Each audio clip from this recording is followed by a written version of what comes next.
दोस्तों, उत्तर कोरिया देश सभी जानते हैं। उत्तर कोरिया ऐसा देश है जहां न कोई असला बारूद ले नहीं जा सकता है और उत्तर कोरिया का दुश्मन कौन है? नॉर्थ कोरिया और साउथ कोरिया की दुश्मनी दशकों पुरानी है। यह दुश्मनी 1953 में दोनों देशों के आजाद होने के बाद से ही शुरू हो गई थी और आज तक जारी है। कोरियन वॉर के खत्म होते ही दोनों देशों को बांटता करीब 250 किलोमीटर लंबा और 4 किलोमीटर चौड़ा बॉर्डर बना दिया गया था, जिसे डिमिलिटराइज्ड जोन भी कहा जाता है। उत्तर कोरिया किस धर्म के लोग ज्यादा रहते हैं? 2000 के दशक के अनुमानों के आधार पर उत्तर कोरिया ज्यादातर अधार्मिक है, जहां मुख्य धर्म शैमनिज्म और चोंडोइज्म हैं। बौद्धों और ईसाइयों के छोटे समुदाय हैं। और उत्तर कोरिया में मुसलमान की कुल कितनी आबादी है? सामुदायिक स्रोतों के अनुसार अहमदी मुसलमानों की संख्या लगभग 5 से 6 है। बलूचिस्तान में स्थित जिक्री मुस्लिम समुदाय के लोगों की संख्या 5 से 8 के बीच है। गैर धार्मिक आबादी के आकार की पहचान करना असंभव है।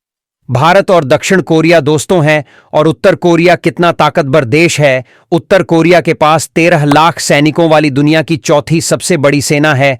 साथ ही 5% आबादी सेना में है और 6 लाख सैनिक रिजर्व में हैं। उत्तर कोरिया के संविधान में दर्ज है कि देश के नागरिकों को सैन्य सेवा करने की जरूरत है। राष्ट्रीय रक्षा नागरिकों का सर्वोच्च कर्तव्य और सम्मान है। भारत और दक्षिण कोरिया दोनों ही प्रायद्वीपीय मुल्क हैं। भारत के विपरीत दक्षिण कोरिया अपनी ऊर्जा जरूरतों के लिए पूर्णतः समुद्र से होने वाले आयात पर निर्भर है। ऐसे में हिंद प्रशांत क्षेत्र में भारत के बढ़ते रसूख के बीच समुद्री यातायात की सुरक्षा दोनों मुल्कों का साझा हित है।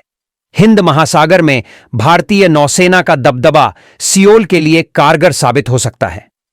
वहीं दक्षिण कोरिया की जहाज निर्माण क्षमताएं भारत के लिए सहायक साबित हो सकती है। भारत में सैन्य और कारोबारी इस्तेमाल के लिए पोत निर्माण आधुनिकीकरण में दक्षिण कोरिया का सहयोग लाभ का सौदा साबित हो सकता है। भारत और दक्षिण कोरिया के बीच हितों का तालमेल तकनीक हस्तांतरण को भी आसान बनाता है। इसके अलावा ड्रोन से लेकर एयर डिफेंस गन और सीमा की निगरानी की कारगर प्रणालियों तक साझेदारी के कई मोर्चे हैं, जिन पर दोनों देश वार्ता कर रहे हैं।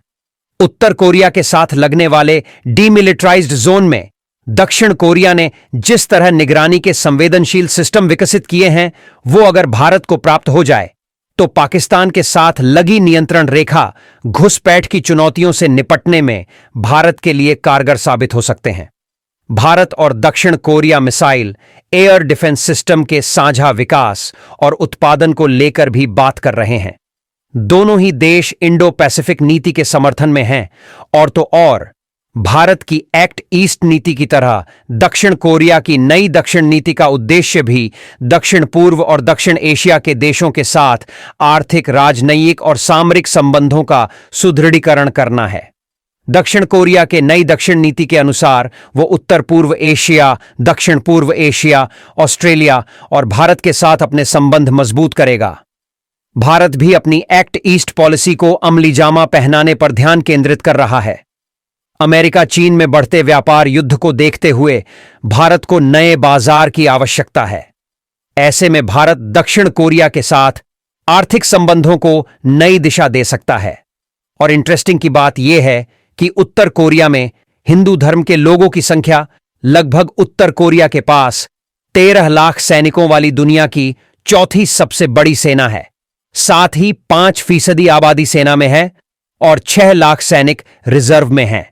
उत्तर कोरिया के संविधान में दर्ज है कि देश के नागरिकों को सैन्य सेवा करने की जरूरत है। राष्ट्रीय रक्षा नागरिकों का सर्वोच्च कर्तव्य और सम्मान है। तो दोस्तों, मिलते हैं अगली वीडियो में। तब तक के लिए धन्यवाद।